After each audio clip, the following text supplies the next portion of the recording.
नमस्कार दोस्तों, welcome to BYJU'S government exam prep channel. दोस्तों, आज हम लोग डिस्कस करेंगे डेली करंट अफेयर में 28 मई 2021 के न्यूज़पेपर में से, जो कि आपके आगामी exam CHSL, combined graduate level, NTPC, intelligence bureau, CPUSI, Delhi police, UPSI, state services and banking services के एग्जाम के लिए भी यह लाभदायक सिद्ध होगी। तो आइए एक एक करके डिस्कस करते हैं।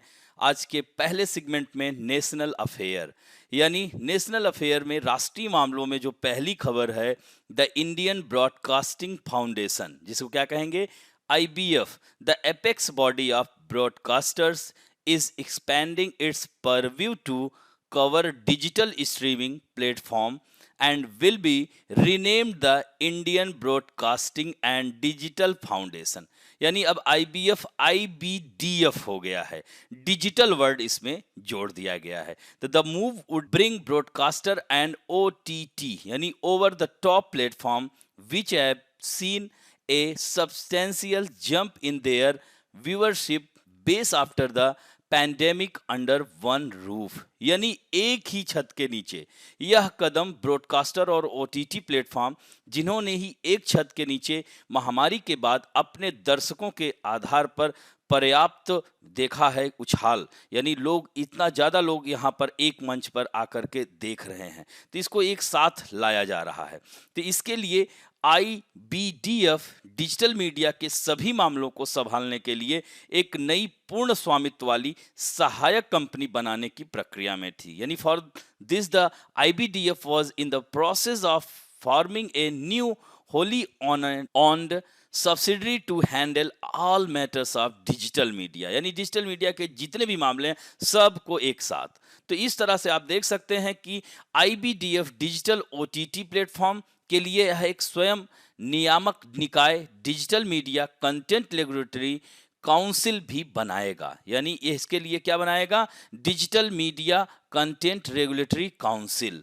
और इंडियन ब्रॉडकास्टिंग फाउंडेशन की स्थापना 1999 में हुई थी, यानी 1999 में हुई थी। It was founded in the year 1999। और IBF broadcasting content complaint council BCCC यानी BCCC का जो मूल संगठन है, जिसे वर्ष 2011 में स्थापित किया गया था। तो BCCC भारत में सभी गैर समाचार सामान्य मनोरंजन चैनलों से संबंधित सामग्री से संबंधित शिकायतों की जांच करता है। यानी यह BCCC यानी इसको क्या कहेंगे, broadcasting content complaint council, which was set up in the year 2011। The BCCC examined content-related complaint related to all non-news general entertainment channels in India। तो इनकी यह जांच करता है इंडियन ब्रॉडकास्टिंग। तो ये दोनों फैक्ट हैं, इन्हें ध्यान रखेंगे। अब बढ़ते हैं तो doctor Harshvardhan union ministry for health and family welfare virtually participated in a meeting with ministers of health of the NAM। Name क्या है दोस्तों, तो नॉन अलाइन मूवमेंट इसको कहते हैं, यानी गुट निरपेक्ष आंदोलन देशों के स्वास्थ्य मंत्रियों की बैठक में हमारे देश के स्वास्थ्य मंत्री ने आभासी मीटिंग में भाग लिया। तो doctor Harshvardhan union minister for health and family welfare virtually participated in meeting. तो इसमें जो है याद रखेंगे कि countries today doctor Tedros director general of the world health organization was also present in the meeting, यानी WHO के जो चीफ हैं डॉक्टर टेड्रोस, वो भी इस मीटिंग में मौजूद रहे। Speaking about India's ambitious national health policy that aims at universal health for all, doctor Harshvardhan ने कहा, our flagship health initiative called, क्या कहेंगे इसको, Ayushman Bharat Yojana, aims to providing free health assurance to over 500 million under privilege people, making it the world's largest health assurance scheme. यानी यह विश्व की सबसे बड़ी स्वास्थ्य योजना है। यह जो है लोगों की सहायता किया। इस बार कोरोना महामारी में आयुष्मान भारत की से बहुत मदद मिली लोगों को, 50 करोड़ लोगों को इससे लाभ मिला है। तो इस तरह से केंद्रीय स्वास्थ्य मंत्री ने कहा है कि अपनी जरूरतों के बावजूद कोविड-19 महामारी के दौरान हमने 59 नैम देशों सहित 123 सहयोगी देशों को भी दवाई की आपूर्ति सुनिश्चित की। यानी हमारे देश ने कोविड पैंडेमिक के समय जो है यह सप्लाई किया मेडिसिन की 123 partner countries including 59 NAM nation. यानी जो है नैम जो देश है नॉन अलाइन मूवमेंट, उसके जो कंट्री के लोग हैं वो भी, उन लोगों को भी हमारे देश ने दवाई हेल्प किया, दवाई से ध्यान रखेंगे, यानी मेडिसिनल हेल्प किया गया। तो उन्होंने कहा कि यूनिवर्सल हेल्थ कवरेज को मजबूत करने के लिए भारत ने परिवर्तनकारी रणनीतियों को भी अपनाया है। यूनिवर्सल हेल्थ कवरेज के सभी मूल सिद्धांतों जैसे प्राथमिक स्वास्थ्य देखभाल सहित स्वास्थ्य प्रणालियों को मजबूत करने, मुफ्त दवाएं और निदान तक पहुंच में सुधार और विनाशकारी स्वास्थ्य देखभाल खर्च को कम करने के उद्देश्य से कई पहलों को तेजी से ट्रैक किया है। तो इस तरह से जो है हमारे देश के स्वास्थ्य मंत्री ने इस वर्चुअल मीटिंग में इन सारी बातों का जिक्र किया। अब यहाँ पर बात आती है कि नैम है क्या? तो नॉन अलाइन मूवमेंट। दोस्तों, यह नैम की स्थापना के पीछे सबसे महत्वपूर्ण कारण यह था कि उस समय हमारा जो कह सकते हैं विश्व दो ध्रुवों में बंट गया था। यानी कह सकते हैं दो ध्रुवों के बीच यह देश, हमारे जो विश्व बंट गया था, यानी दो शक्तियों के बीच। यानी उस समय शीत युद्ध चल रहा था, कोल्ड वार चल रहा था। ऐसे में हम लोग एक तटस्थवादी नीति अपनाना चाहते थे। यही कारण है कि हमारे देश के प्रधानमंत्री ने भी इसमें मदद की। तो 120 विकासशील विश्व राज्यों का यह मंच है। इसमें जो है संयुक्त राष्ट्र के बाद यह दुनिया भर में सबसे बड़ा मंच कह सकते हैं। तो 1955 में बांडुक सम्मेलन में सहमत सिद्धांतों पर गुटनिरपेक्ष आंदोलन की स्थापना 1961 में बेलग्रेड या सर्बिया की कैपिटल है, which is also situated on the bank of Danube river, Yugoslavia में भारतीय प्रधानमंत्री पंडित जवाहरलाल नेहरू, घाना के राष्ट्रपति क्वामे नक्रमा, इंडोनेशिया की राष्ट्रपति सुकर्णो और मिस्र के राष्ट्रपति के पहल से हुई थी। तो यानी जमाल अब्देल नासिर और युगोस्लाविया के राष्ट्रपति जोसेफ ब्रोज टीटो थे। तो इन सब लोगों के सहयोग से नैम गुट का उद्घाटन किया गया था, स्थापना की गई थी, ये भी याद रखेंगे।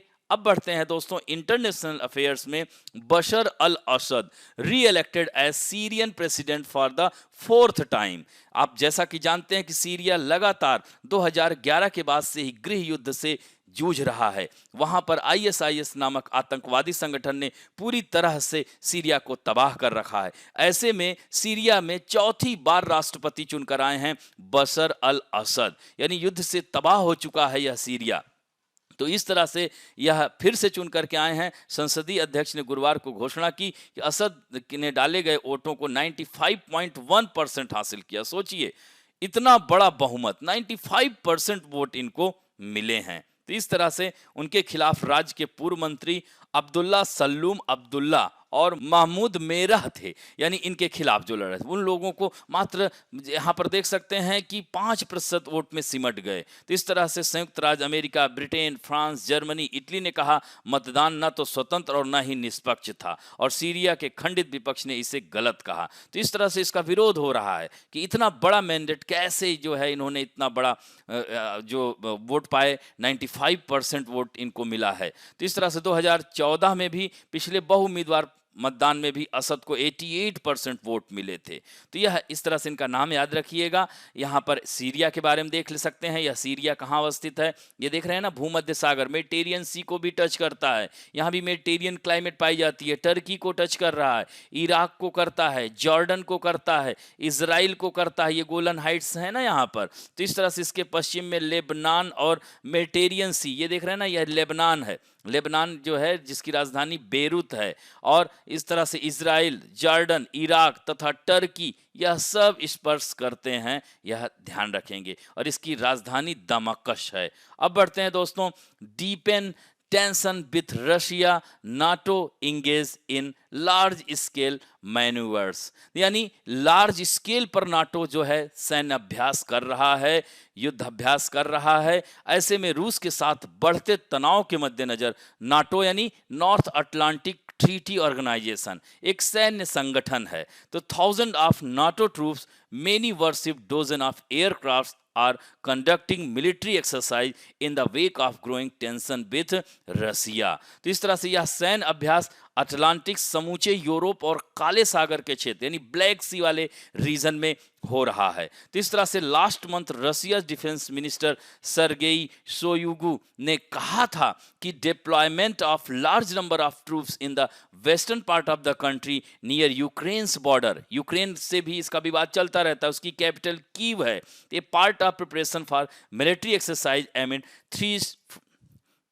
थ्रीट्स फ्रॉम नाटो यानी नॉर्थ अटलांटिक ट्रीटी ऑर्गेनाइजेशन। तो इस तरह से आप देख सकते हैं इस साल की शुरुआत में ही अमेरिका और नाटो के यूरोपीय सदस्य देशों के साथ बढ़ते तनाव के बीच रूस ने यह ऐलान किया था कि 2021 में वह 200 से ज्यादा मिसाइल का टेस्ट करेगा और Russia also earlier 200 missile test in 2020 में वो कर चुका था। इस तरह से Russia is currently preparing its RS-28 Sarmat intercontinental missile for flight trial. इसको जो है नाटो और अन्य देश इसको जो है क्या कहते हैं, शैतान 2 इसको कहते हैं, इस मिसाइल का नाम दिया है उन लोगों ने। तो इसके बारे में कहा जाता है कि यह मिसाइल एयर डिफेंस सिस्टम को पूरी तरह से तबाह कर सकती है। इसी तरह से RS-18 मिसाइल भी, इसके साथ थर्मोन्यूक्लियर बम एवं 16 छोटे परमाणु बम एक साथ ले जाए जा सकते हैं।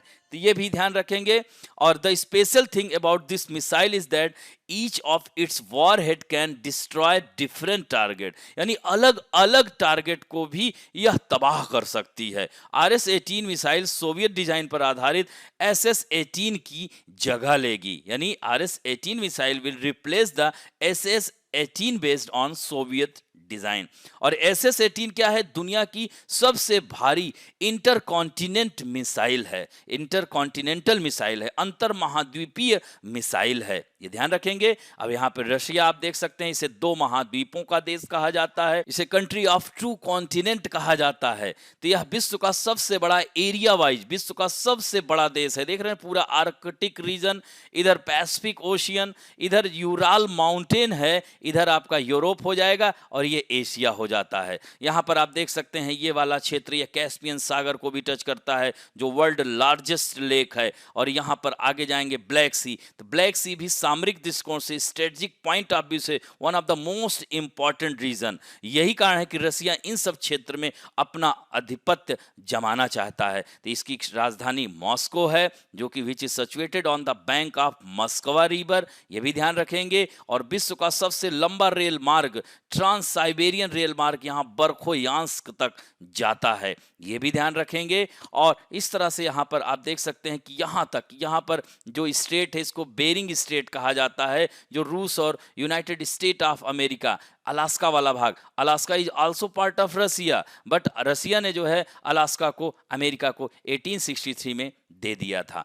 तो ये सब फैक्ट्स हैं, इन्हें ध्यान रखेंगे। अब बढ़ते हैं दोस्तों इन्वायरमेंट एंड इकोलॉजी में। Still exist 112 year ago the gain tortoise of the Galapagos that was extinct, यानी गैलापागोस द्वीप पर समूह पर पाए जाने वाले विशालकाय कछुए के बारे में माना जा रहा था कि वह विलुप्त हो चुका है। उसके बारे में गैलापागोस कंजर्वेंसी ने जानकारी दी है कि अभी भी उसका अस्तित्व है।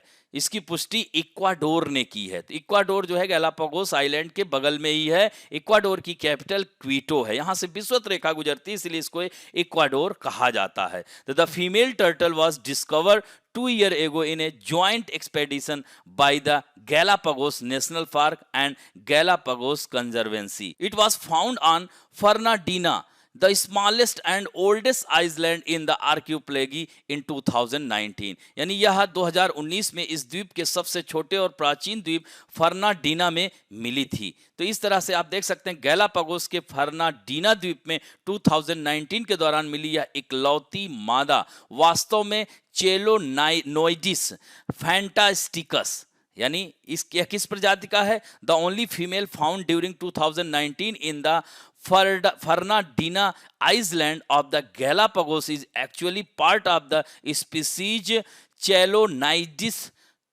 fantasticus known as the Fernandina gain turtle, यानी जिसे फर्नाडीना विशाल कछुओं के रूप में जाना जाता है। तो it is worth nothing that earlier a creature of this huge species of turtle was found dead in 1906, यानी 1906 में यह मृत पाया गया था, जो कि एक यह नर कछुआ था, which is a male turtle. और 2019 में मिली यह मादा फर्नाडिना कछुए की उम्र 100 ईयर बताई जा रही है, उससे ज्यादा ही है। यह अभी सांता क्रूज द्वीप पर एक प्रजनन केंद्र में पाया गया। तो it is currently in breeding centre on Santa cruise island. और इसमें जो महत्वपूर्ण है कि जो इस द्वीप पर मिले निशानों और मल से संकेत मिले हैं कि वहां इस प्रजाति के और भी टर्टल हो सकते हैं ढूंढने की। तो यहाँ पर गैलापागोस नेशनल पार्क द्वारा कोशिश की जा रही है, इनको फिर से ढूंढा जा रहा है। इस तरह से another giant species of turtle on the island group Pinta giant turtle came to an end in 2012, यानी एक पिंटा नाम का जो था विशालकाय कछुआ का अंत 2012 में हुआ था, जब इस प्रजाति के इकलौते जीव लोनसम जॉर्ज की मृत्यु हो गई थी। तो गैलापागोस कंजर्वेंसी के अनुसार कभी यह द्वीप 2 से 3 लाख विशाल कछुए का घर हुआ करता था, अब मात्र 20 से 25 हजार बचे हैं। तो इस पर क्या है, ह्यूमन जो है इंटरफेरेंस कह सकते हैं, मानवीय हस्तक्षेप की वजह से यह धीरे धीरे यह इनकी संख्या कम होती जा रही। इसे वैज्ञानिकों ने फर्न नाम दिया था, ये भी ध्यान रखेंगे। और गैलापागोस द्वीप ये देख सकते हैं पैसिफिक ओशियन में स्थित है, प्रशांत महासागर इक्वाडोर के यहाँ पर देख रहे हैं ना, पश्चिम में स्थित गैलापागोस आइलैंड है। और गैलापागोस द्वीप प्रशांत महासागर में भूमध्य रेखा के पास, यहीं से भूमध्य रेखा गुजरती है, तो ज्वालामुखी द्वीपों का एक समूह है जो कि इक्वाडोर से 972 किलोमीटर पश्चिम में स्थित है। और इट इज द कह सकते हैं यूनेस्को वर्ल्ड हेरिटेज साइट है। ये भी ध्यान रखेंगे, यूनेस्को की साइट विश्व धरोहर में यह शामिल है गैलापागोस आइलैंड। अब बढ़ते हैं दोस्तों various national international personality news में। Louvre appoints Laurence des Cars as the first female president. दोस्तों 228 सालों के बाद पहली बार किसी महिला को बॉस बनाकर इतिहास रच दिया है फ्रांस में लॉवर म्यूजियम ने। तो इस महिला का नाम है लॉरेंस डेस्कार्स, याद रखेंगे यही हैं। और वो कला के माध्यम से सामाजिक मुद्दों को बढ़ावा देने के लिए जानी जाती हैं। At the same time after being appointed as the new head of Louvre, she has become in charge of the largest museum in the world, यानी यह विश्व का सबसे बड़ा म्यूजियम की प्रभारी बनी है। तो डेस्कार्स वर्तमान में 19 सदी की कला को समर्पित पेरिस ऐतिहासिक म्यूजियम मूसी डी आर्से चलाती हैं, जहां वह पहले से ही पहली महिला अध्यक्ष रही हैं। तो इन्हें सितंबर में जीन ल्यूक मार्टिनेज की जगह पर स्थान दिया जाएगा, यानी she will be replace by Jean Luc Martinez in सितंबर। नेक्स्ट है, जैसा कि आपको पता है कि अमेरिका में भारतवंशी लोगों का डंका बज रहा है, तो उसी में एक कड़ी और जुड़ती है। बाइडेन यानी जोसेफ बाइडेन अमेरिकी प्रेसिडेंट हैं, इन्होंने नॉमिनेट किया इंडियन अमेरिकन अरुण वेंकट रमन को टू के द एडमिनिस्ट्रेशन पोस्ट। तो अमेरिका के राष्ट्रपति जोसेफ बाइडेन ने एक और भारतीय को बड़ी जिम्मेदारी दी। तो इस तरह से उन्हें संयुक्त राज्य अमेरिका और विदेशी वाणिज्य सेवा के महानिदेशक के रूप में नियुक्त किया है। He has also been nominated for the assistant secretary for global market in the department of commerce. साथ ही उन्हें वाणिज्य विभाग में वैश्विक बाजारों के सहायक सचिव के लिए नामित किया गया है। तो इस तरह से उनके पास 20 साल का अनुभव है। अरुण वेंकटरमन ने एसोसिएट जनरल काउंसिल के रूप में भी काम किया है, इन्होंने ओबामा प्रशासन में भी काम किया था। अब बढ़ते हैं बुक्स एंड अवार्ड्स में दोस्तों। भारत रत्न प्रोफेसर CNR राव, बहुत ही महान व्यक्तित्व है हमारे देश के, awarded the international Eni award 2020। इसे ऊर्जा अनुसंधान के क्षेत्र का नोबेल पुरस्कार कहा जाता है, तो ध्यान रखेंगे। तो एनी अवार्ड 2020 CNR राव साहब को मिला है। वह प्रोफेसर राव ऊर्जा के एकमात्र स्रोत के रूप में हाइड्रोजन पर वह कह सकते हैं उनका जो सोर्स ऑफ एनर्जी कार्य कर रहे हैं, वर्किंग कर रहे हैं। तो हाइड्रोजन का भंडारण, हाइड्रोजन का फोटोकेमिकल, इलेक्ट्रोकेमिकल जो प्रोडक्शन है, हाइड्रोजन का सोलर जो प्रोडक्शन एंड गैर धातु उत्प्रेरण, उनके काम के मुख्य आकर्षण हैं। तो इस तरह से जो है इनको 14 अक्टूबर 2021 को रोम में आयोजित एक समारोह में दिया जाएगा। तो प्रोफेसर CNR राव को चीन का भी सर्वोच्च वैज्ञानिक अवार्ड मिल चुका है। बहुत सारे नेशनल इनको जो है विश्व के अनेक वैज्ञानिक अकादमियों, लंदन स्थित द रॉयल सोसाइटी, अमेरिका की national academy, pontifical academy of science, Japan academy, royal Spanish, इन सब से यह चुने जा चुके हैं। इसके साथ साथ विश्व के 60 विश्वविद्यालयों का मानक डॉक्टरेट इनको प्राप्त है। और दोस्तों 2014 में इनको सर्वोच्च नागरिक सम्मान दिया गया, यानी सीवी रमन और एपीजे कलाम के बाद तीसरे ऐसे यह वैज्ञानिक हैं, साइंटिस्ट हैं जिन्हें यह भारत रत्न अवार्ड मिला है। और यह प्रधानमंत्री के वैज्ञानिक सलाहकार परिषद के अध्यक्ष भी रहे हैं। इन्हें पद्म विभूषण, पद्म श्री, कर्नाटक का सर्वोच्च सम्मान भी मिल चुका है। तो इस तरह से भारत रत्न, पद्म विभूषण, पद्म श्री भी यह पा चुके हैं। अब बढ़ते हैं दोस्तों banking and finance related news में। Paytm will bring India's largest IPO till date, यानी देश की सबसे बड़ी डिजिटल पेमेंट कंपनी है कौन? पेटीएम। इस साल नवंबर में दिवाली के आसपास सबसे बड़ा आईपीओ लाने की तैयारी में है, यानी करीब यह $3 बिलियन यानी 22,000 करोड़ रुपए का आईपीओ लॉन्च करने की तैयारी में है। तो पेटीएम की जो पेरेंट कंपनी है 197 कम्युनिकेशन के बोर्ड ऑफ डायरेक्टर्स ने इस आईपीओ की मंजूरी के लिए आज बैठक भी करेंगे। तो इस तरह से इस आईपीओ के जरिए पेटीएम ने अपने वैल्यूएशन में 25 to 30 बिलियन डॉलर यानी 1.80 लाख करोड़ रुपए से 2.20 लाख करोड़ के बीच करने का लक्ष्य भी निर्धारित किया है। और पेटीएम में जो टॉप इन्वेस्टर्स हैं include Warren Buffett's company, Berkshire Hathaway, Japan investment firm SoftBank group and Chinese company Alibaba groups and group, ये सब शामिल हैं। तो इस तरह से पेटीएम के आईपीओ के लिए जिन बैंकर्स को चुना जाएगा उनमें Morgan Stanley, Citi Group, JP Morgan जैसे इन्वेस्टमेंट्स बैंकर शामिल होंगे। तो इस तरह से the bankers to be chosen for the IPO of Paytm include investment bankers such as Morgan Stanley, Citi Group, JP Morgan. और लीड मैनेजर बनने की रेस में जो है वह मॉर्गन स्टैनली सबसे आगे है। तो इस तरह से सेबी ने कहा है कि शुरू में पहले में 2 साल में 10% हिस्सा पब्लिक के लिए जारी करना होगा, फिर अगले 5 साल में 25%, और अपने पास 75% से ज्यादा हिस्सा नहीं रख सकते प्रमोटर। इससे पहले अब तक का जो सबसे बड़ा आईपीओ था वो कोल इंडिया लिमिटेड का था, 15,200 करोड़ रुपए से अधिक राशि जुटाई थी। अब बढ़ते हैं दोस्तों स्पोर्ट न्यूज में। एमसी मेरी com इंटर्स final of Asian championship, यानी 6 बार की विश्व चैंपियन सुपर मॉम एमसी मेरी कॉम और साक्षी ने कड़े सेमीफाइनल मुकाबले में जीत के साथ एशियाई मुक्केबाजी चैंपियनशिप के फाइनल में प्रवेश कर दिया। इसको यहां पर ठीक कर लीजिएगा, फाइनल है, हाँ, इसको फाइनल में प्रवेश कर लिया। तो Mary Kom defeated the Mongolian boxer 4-1 while 2-time world youth champion Sakshi defeated Kazakhstan top seed Dina Zholaman, इनको हराया, 3-2 से शिकस्त दी। Now the top seeded 38-year-old Mary Kom is eyeing the 6th gold medal in this continental competition, यानी 38 वर्ष की जो मैरी कॉम है महाद्वीपीय प्रतियोगिता में 6ठे स्वर्ण पर इनकी निगाह टिकी हुई है। अब बढ़ते हैं दोस्तों, और आज भारतीय पुरुष यानी आज के दिन अमित पंघाल, वरिंदर सिंह, शिव थापा, विकास कृष्ण, संजीत सेमीफाइनल मुकाबले के लिए उतरेंगे। इनमें से पंघाल और विकास ओलंपिक में जगह बना चुके हैं। वहीं मोनिका 48 किलोग्राम में सेमीफाइनल में कजाकिस्तान की अलुआ बल की बिकोवा से हार गई हैं और कांस्य पदक से उनको संतोष करना पड़ा है। अब बढ़ते हैं दोस्तों इंपॉर्टेंट डेज में। आज वर्ल्ड हंगर डे है, तो ये 28 मई को मनाया जाता है। इसकी शुरुआत 2011 में हुई थी और इसका उद्देश्य है कि दुनिया भर में जो भूखमरी से ग्रस्त लोगों के बारे में जागरूकता फैलाना, यानी the purpose of celebrating this day is to raise awareness about people suffering from starvation world wide. इस बार 2021 का जो थीम है एक्सेस एंड हंगर, ठीक है, एंड्स हंगर, ये ध्यान रखेंगे इसको, एंड्स हंगर। तो हंगर इंडेक्स में भारत जो है 94th रैंकिंग पर है। सोचिए हमसे 13 देश ही हैं जो नीचे हैं।